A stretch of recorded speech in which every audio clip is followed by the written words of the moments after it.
Sarah Cordner, Managing Director of Main Training, how to package your message to leverage your positioning, impact and income. Ladies and gentlemen, my very good friend all the way from Perth, Western Australia, Sarah Cordner. Thank you. Guys, this is very, very cool to be standing here today. Just 12 months ago, I was sat exactly where you're sat right now. And being on stage here at the Institute of Professional Speakers is just a tiny piece of an example of how much implementing what I learnt in that program has completely changed my life and my business. So how many people in this room want to make more of an impact on their market and their audience? Hell yeah.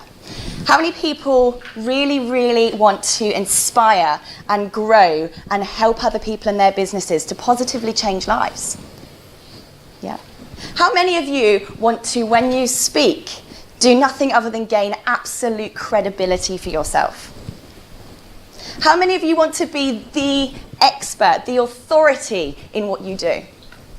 How many of you would like to do all of that whilst earn some money? Yeah. How many of you heard that saying, you are what you eat? Yeah, yeah. When you meet people for the first time, which I assume you've all been doing this weekend, what's the first question people ask you? What do you do? You're not what you eat. You are what you niche. Your 30-second elevator pitch that Sam was just talking to you about, this is the thing you have to get right. We live in a world now where we can no longer make sales, we can no longer have a business, we can no longer leverage our authority, we can no longer make an impact by just telling people what we do. Telling people what services and products and what message we have to offer is not enough to do this. You need to give value. Write this down. There are 2 things you need to do when answering the question, what do you do? Number 1 is you need to tell people how they will stop feeling if they use your product or service. How will they stop feeling? Number 2 is how they will start feeling if they use your product or service or listen to your message. By telling people how they will stop feeling, how they will start feeling when they use your product or service, you are telling them about it in a way that makes them feel like they've been given value. You are educating them. It's a very, very noisy world out there. We've been talking about this. Sam's model of celebrity authority being at the top is the person who's not just telling people what they do, which is at the bottom of that triangle. It's positioning yourself as the guru, as the expert in a field, in a particular niche, by educating people about it. Now, I want to do a little survey just to make my point here. How many people in this room are here today as a result of specifically looking up Sam, going to Sam's website, looking through his whole website, finding the information about this program, reading the information about this program and thinking, that sounds good, paying your money there and then online, and ta-da, you're here now. How many people got here today by using that method? 1? Yes. How many people are here today as a result of attending a free workshop? Whoa! I want to make the point here, guys, of it doesn't matter how nice your website is, although you need one. It doesn't matter how good your business cards are, your flyers, your brochures are, your speaker profile even is, although you need all of those. You guys have paid good money to come here on this program because you attended a workshop where you were given value, you were given information, you saw somebody demonstrate their credibility, their capability, their knowledge. It assured you that this person, having already given you value, was going to give you more if you paid the money to come and see more of them. You need to be turning your information, your knowledge, and your expertise into learning products and programs if you're going to leverage yourself as the authority in your field. To make a bigger impact, you need to be out there. I'm going to get you started on actually doing this today. So one of the key things I need you guys to remember is when you are telling people about what you do and what value that gives, you are educating. This makes you an infopreneur. But importantly, you are also an entrepreneur. I had somebody say, I've got to start making money in 4 weeks. Being an entrepreneur means educating commercially. Commercially means making sales while you're doing it. So this is all about packaging it as learning products and programs. Here are some examples of what you can do. Now, obviously, you guys attended a face-to-face program, which then encouraged you to come on a paid face-to-face program. So could you run workshops in what you do? I would say to you, the number one piece of gold out of all the many platforms of learning products and learning programs, if you're going to start anywhere, if you're going to invest your time or your money, whether you're going to do it yourself or outsource it, the workbook is the king. The workbook is the king because it's a consolidation of all of your knowledge, your information, of your IP. It's interactive because the workbook has exercises and activities in, and I'm going to show you how to build one shortly. And it can form the script for keynotes. It can then form the script for videos and webinars. If you've got a free webinar up on your YouTube channel and you refer to your workbook, hey guys, if you turn to page 10 now, you will see my step-by-step model of. If you turn to page 22, you will see that you can now ... If people haven't got that workbook, they're going to want to find it. It may be that you're selling that workbook outright on one of your website pages. It could be that you've designed a learning product or program at a bronze, silver, gold, and VIP level. You may just have free videos and free webinars at the bronze level. That gives people, like Sam did for you, an opportunity for you to give your credibility, give them value, not tell them what you do, let them experience what you do. You may, at the silver level, have a small payment. Maybe it's $100, maybe it's $200, where that unlocks the workbook that goes with the free video. Perhaps you have a gold package that for maybe $400 or $500, you get the free videos, you get the workbook, and you get a live Q&A webinar every month. VIP, all of that plus 1 hour coaching monthly. All of these platforms are learning products and programs, the opportunity for you to get your message out there and charge money for it too. It doesn't need to be overly complicated. Does anybody know this guy? Mr. Robert Corey? Yeah. You will know him by the end of today. Mr. Robert Corey is an international best-selling author. He is the star of a reality TV show over in LA. He owns an extremely popular worldwide training program called Feed a Starving Crowd, and I'm sure he'll tell you a lot more about that later. We helped him build that program. And we did that simply with interview transcripts. Simply with interview transcripts. How many people here have either done interviews with anyone or done a free podcast? Yeah? Any of you got blog articles? Yeah? Any of you written a book? Right? Pretty much everybody in this room already has stuff that they can turn into a learning product or program. And again, I'm going to show you how. So just start with what you've already got. Start with what you already know. How many people in this room have got to where they are today without learning anything? Nobody. You've all learned something along the way, and there are people out there that need to hear it. You do have a message.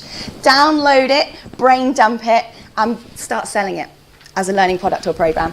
By the way, this is just an example of an interview, just a transcript of an interview, and what you can make it look like afterwards. So you're going to start with learning outcomes. When you go through your transcript or your articles or your blogs or your book, or you get the transcript for your video that you've got on YouTube, write the learning outcomes, which I'm going to show you how to do in a second. Put your content together in a way that's easy to read, and then add exercises and activities at the end so that people can cement and put into practice the learning that you've given them. The key things, the most important things to do if you want to start doing this now is from your content, write down the learning outcomes. What will people be able to do? What will people know? And what attitudes or feelings or perceptions will people have by the end of watching that webinar, reading that workbook, coming to your face-to-face training session? So then there's the content framework. So what we mean by this is the order that your stuff comes in, basically. If it's a large program, you might have multiple chapters. If it's a very small program, it's still going to have multiple learning outcomes. So this is all about making sure you organize it, sequence it, and cluster it in a way that is really easy for people to learn and take on board. And then finally, you have to get all of your existing stuff and check whether it's the right stuff. So by our analysis, we mean, has the stuff I've got aligned in any way to the learning outcomes? If it hasn't, get rid of it. Use it for another chapter, use it for another training program. If you find that you've got a learning outcome that doesn't have any stuff to go next to it, then clearly that's the only stuff you need to go and find. So you don't have to get yourself completely overwhelmed with all this knowledge you have in your head and the files and files and files of content that you've built up until now. You know that I only need to go and find that one piece, and it keeps you nice and focused. I would like you to write down the top 3 learning outcomes people are going to get from the message you delivered yesterday. So whether it's your keynote speech that you can turn into a workbook, that you could turn into a workshop, 3 learning outcomes. So number 1 is, what will they be able to do? Number 2 is, what will they know? And number 3 is, how will they feel, or what will their attitude be like? How will they perceive life differently? It must start with a measurable word. For know, you can't just say, by the end of this training session, you will understand. Understand isn't measurable. Demonstrate, explain, identify, that is measurable. By the end of your webinar, they will be able to. This is how you write a learning product or program. By the way, this is exactly the same method you use to write a book, for those of you who are going to do this. So you get yourself some big sticky butcher's paper. You get yourself a whole bunch of Post-it notes, some coloured pens, and you basically turn your spare room into a Rubik's Cube. So what you do here is you've now structured your basic chapters. You know what your chapters are going to be, and you kind of have piles of content to go into them. So if this is your Sticky Butchers page here, you're going to put your title at the top. This might be Unit 1, this might be Unit 2, and then what you have in the middle is your learning outcomes, the learning outcomes you've just written. This is a keynote, whether it's a webinar, whether it's a workbook, doesn't matter. You put your learning outcomes in the middle, and then you start going through your content. As Sam said, put everything on Post-it notes. This stops you putting too much fluff in. This makes sure that you only take out the really important points, the really important notes. By the way, this is a colour code, and I'm going to tell you what the colour codes are in a minute. So around your learning outcomes on your sheet, you then put little Post-it notes of all of your major points. And the reason, guys, I use Post-it notes physically and I don't use anything electronic is when you've got this all up on the wall, you might go, oh, actually, that Post-it note fits better over here. You can move it around. It's a lot more flexible. You can see the whole program out in front of you. Learning outcomes in the middle, and you're putting your ideas, your knowledge, your IP, your content, your information, your expertise, one by one on Post-it notes that match those learning outcomes for that unit or that chapter or that keynote or that webinar. So this makes sure that you're only putting information in that's relevant to the outcomes. Massive brain dump. Just a massive brain dump at this stage, yes. There's a sequence, and I personally use colours. As you're putting all of your content on your Butcher's page, you will find that you might have more of one colour than another, which tells you that your learning styles will not be balanced, that you'll only be giving a certain kind of information or a certain kind of training. Well, to give a good training session, to give a good webinar, to give a good keynote, you need to be delivering to a mixed medium of audience. So this is, for those of you who can't see this, there are a number of colours I use. We have pink colours. You can't see this very well, but there is a pastel pink and there is a bright pink. The pastel pink are your own personal stories or personable stories. So you start off every chapter in a learning workbook or in a learning program with something that people can relate to that has something to do with that topic. I use bright pink for somebody else's story. So I use bright pink for a case study or somebody else that other people can relate to. Then my greens, which I have a pastel green and I have a bright lime green. The greens are your own IP, your personal knowledge, your concepts, your ideas. The first one is an introduction of your idea, your solution to the overall topic. You touch on it, you don't say how, you just say what it is. My solution is. Then you have blue colours. Again, I have a pastel blue and a bright blue.